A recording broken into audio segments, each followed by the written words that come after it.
Hi there, Grayson, Lee, and Kim. This is your video lesson for today.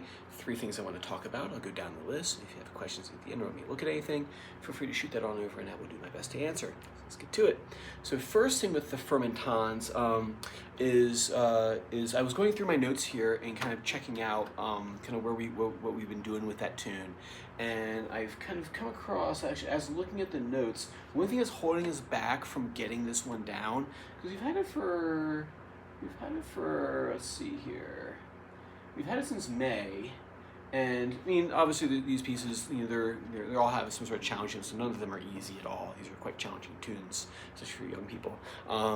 Is the thing that's holding us back, and I noticed this from the notes, the advice I've been giving, is making sure to use correct fingers when playing this one. It only gets more tricky with the fingerings as the pieces, as we kind of move through pieces, but it's very important for us when we play the fermentons.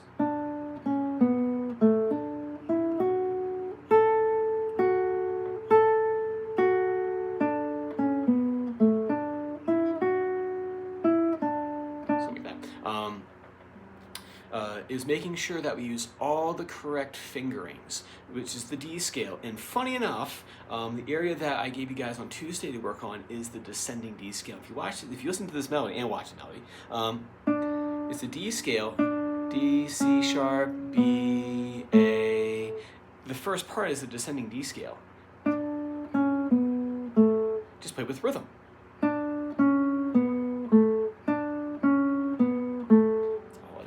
Right? So if you have trouble playing the D scale with the correct fingers descending, you're going to have trouble playing the tune because it's literally the same thing.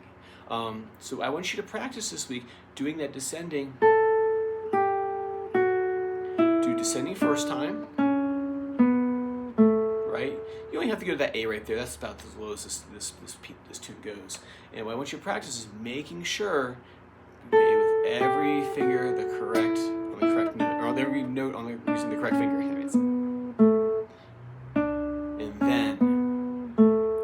Much.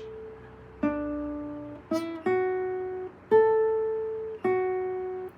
if you see a whole lot of this happening right here, that's a sign that we're maybe using the right fingers, right?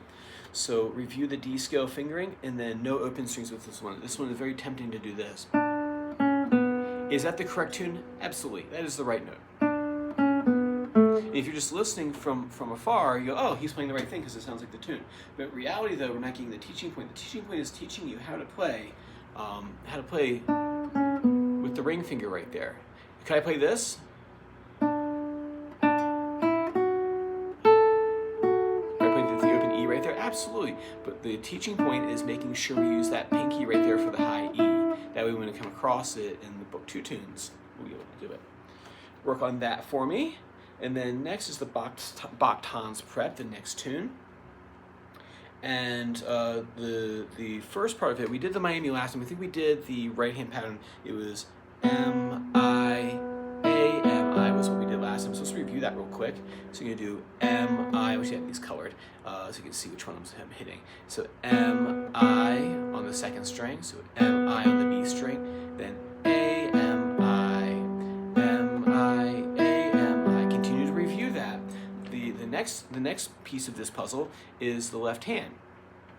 It's the first appearance of a shift in all the repertoire. So we have our middle finger here on the D, like we're playing a D scale. Right? Get our middle finger here on D, but what you're going to do is you're going to do this. Release pressure off the finger. We're going to glide along the string, and then place that finger back down on the C sharp. So the second finger plays here, the middle finger. And then shift, the arm moves abducts away from my body. If you watch here from the back, right, you can see this. My hand moves. I am shifting my hand. I am shifting from second position into first position, because my first finger dictates what position I'm going to be in. Second position.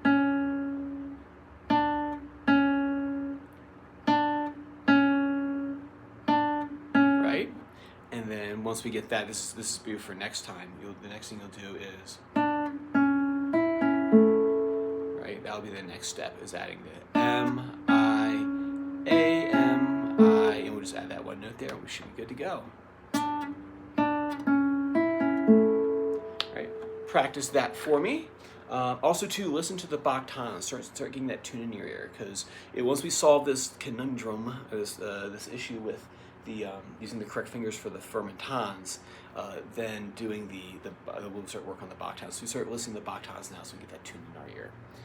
And then number 2 is the steady hands prep, doing the thumb and combining the thumb and fingers with the top part of the D scale. So D scale.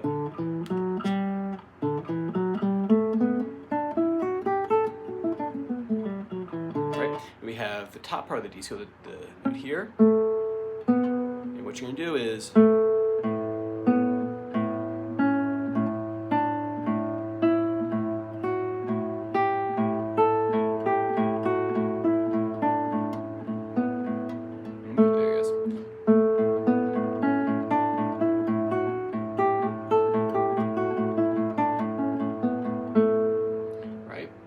So that right there, we'll start doing that once we start working on the Bach tone. So we start working now on making sure we combine the thumb and fingers exercise with the top part of the D scale. When we stick those two things together with steady hands is not that hard. It's not as hard as it could be. Practice those 3 things for me. Keep up on your note reading, and if you have no questions, I will see you on Tuesday. Take care.